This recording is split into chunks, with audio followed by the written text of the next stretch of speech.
Bonjour et bienvenue sur Technoland. Aujourd'hui, on va entamer un nouveau tutoriel concernant la préparation d'un environnement de développement web.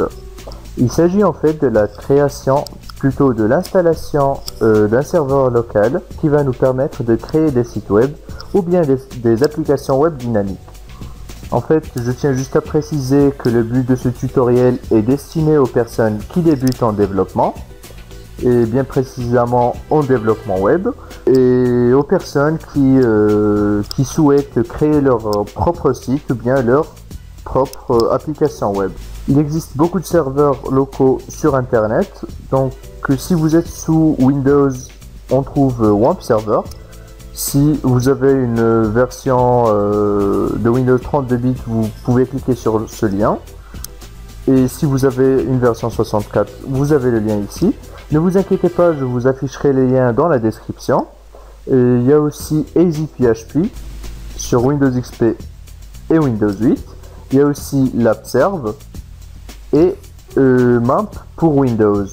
Si jamais vous êtes sur Linux, vous pouvez utiliser XAMPP. D'ailleurs, il est compatible avec tous les systèmes d'exploitation disponibles connus, comme Windows, Linux et Mac. Bien sûr, je vous afficherai le lien dans la description. Et puis, si vous êtes sur Mac, vous pouvez télécharger MAMP. Personnellement, je n'ai pas de préférence entre les serveurs. Je vais utiliser XAMPP puisqu'il est compatible avec tous les systèmes d'exploitation, comme je l'ai dit. Pour l'instant, j'ai un Windows 32 bits, donc je vais le télécharger. Donc voilà, je l'ai téléchargé, je vais double-cliquer dessus. Il s'agit d'une installation basique, suivant. Il y a le serveur Apache qui va nous permettre de compiler le code PHP ainsi que d'autres manipulations. En fait, ça va être le moteur de lancement du serveur. Il y a MySQL, c'est le système de gestion de base de données. Ne vous inquiétez pas, il y a beaucoup de termes techniques, mais on va vous expliquer tout cela au fur et à mesure des tutoriels. Donc si vous souhaitez travailler en local, on n'aura pas besoin de ce genre d'application comme FileZilla ainsi que les transferts FTP. On va pour l'instant utiliser que le PHP. Et puis le PHPMyAdmin qui va nous permettre de gérer notre système de gestion de base de données. On clique sur Next par la suite. Et puis on installe. Donc on n'a pas besoin d'informations. On clique sur Next. Et puis on installe.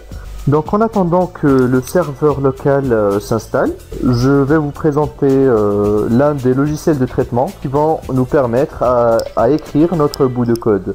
Donc vous pouvez tout simplement utiliser le Notepad, le bloc-notes de Windows, et puis vous pouvez utiliser d'autres logiciels comme Notepad++ ou bien Sublime Text. Je vais vous afficher le lien dans la description comme d'habitude. Si vous souhaitez avoir un logiciel de traitement gratuit, vous pouvez utiliser Notepad++. Si vous êtes plutôt penché vers le côté paiement, etc., vous pouvez utiliser Sublime Text. Donc personnellement, dans mes prochains tutoriels, je vais utiliser Sublime Text. Voilà, l'installation a été effectuée avec succès. Je vais laisser la fenêtre du lancement du panneau de configuration directement. Donc on clique sur Finish. Et puis on aura la fenêtre de XAMPP qui va apparaître dans quelques instants. Donc comme vous pouvez le constater, il y a le serveur Apache et MySQL qui va nous servir comme moteur de base de données. On lance le système de gestion de base de données.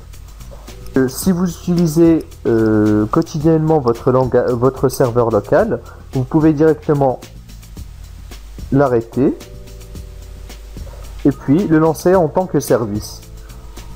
Puis on confirme.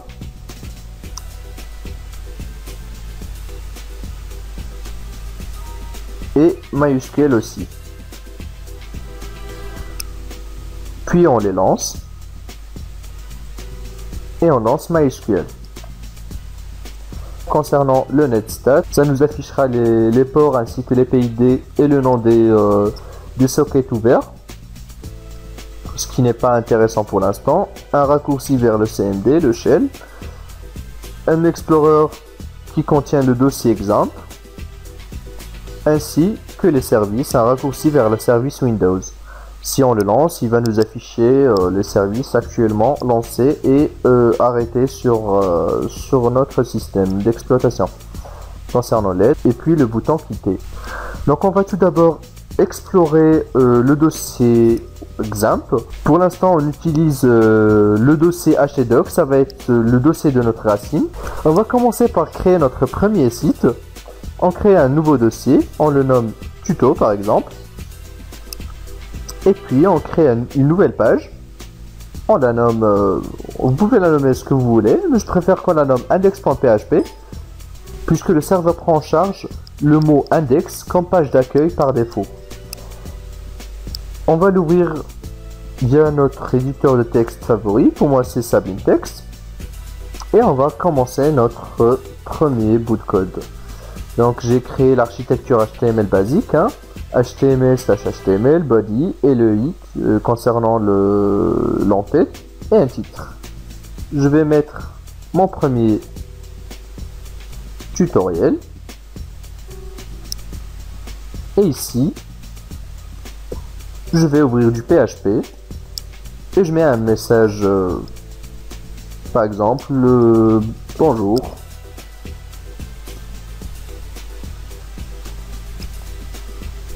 XAMPP pour l'instant, ou bien WAMP, ou bien n'importe quel serveur local pourra effectuer la compilation de notre code. Donc pour avoir un résultat, un affichage de ce qui va apparaître, et puis on lance notre navigateur internet. Donc on tape localhost, qui va nous afficher bien sûr la page d'accueil de XAMPP. On utilise la langue française, et puis pour récupérer notre tutoriel, on tape tuto.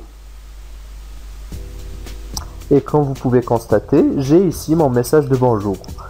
Vous avez une alternative pour accéder à votre dossier ou bien à votre site web. Il suffit tout simplement de saisir votre adresse IP locale, c'est 127.0.0.1.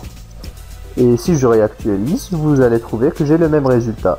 Si jamais j'effectue d'autres opérations en PHP, le serveur va les compiler et ça va me permettre de créer une application bien un site dynamique. Et je pense que c'est tout pour aujourd'hui. J'espère que ça vous a plu. Si vous avez des questions, bien des suggestions, ou bien juste pour passer dire bonjour, vous êtes les bienvenus. Vous pouvez poster un commentaire. Et puis je vous souhaite une très agréable journée. Au revoir.